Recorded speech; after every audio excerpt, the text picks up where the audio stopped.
বন্ধু বল। দেখ, আমার বাপে আমার ব্যবসা ধরাইতেছে। এই দেহ যত জায়গা জমি দেও সব আমার। কি করছো এইসব? এই মালের পিছনে সব শেষ করে দিছি। আইস জায়গা জমি যত আছে সব বেচতে দিছি বেড়া। এত মাল খাই দেখ মাইয়া লজ্জা জীবন শেষ। আমি যে কি করবো? তোমাদের যে ঘরে যে টিনগুলো ছিল ওগুলো কি করছো?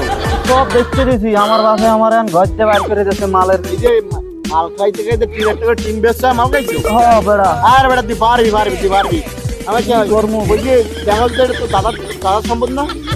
তোর দাদার না এটা? এটা বেচতে লাগে 1 টাকা করে মাল বেচতে লাগে। আর আমি মালার লাগে কমানো খবরে বলা রে তোর কাটিং করে বেশি দেওয়ার লাগবে। রাইতের বেলা কই স্বপ্নতেই মাল খাইয়া যে আমার আব্বা আমার ঘর দিয়ে বাইর করে দিল। একদিন আমি সব কিছু করবো। সকালে উঠে কই মাল কই দেখি আজকে একটা ব্যবসা যায়। আরে আরে মালের ফিনিক পোলা ভাই দেখছেন ভাই, মাল খাইতে খাইতে ঘরে টিন তুলে রাখছি। আপনারা সবাই মাল বেশি করে খাবেন, তাহলে টিনের সাপ থাকবে, ভবিষ্যতে ঘর বাড়ির টিন থাকবে না। মাল বেশি করে খাবেন আপনার সবাই, ঠিক আছে? মালের লেগে সব টিন চলে যাবে, কিন্তু টিন চলে যাবে। ঘরের সাতগুলো মাল খাওয়া বদ্ধ হবে না, মাল বেশি করে খাবেন। তাহলে কবরে বলারও কাটিং দেবেন বেশি করে মাল খায় খায়।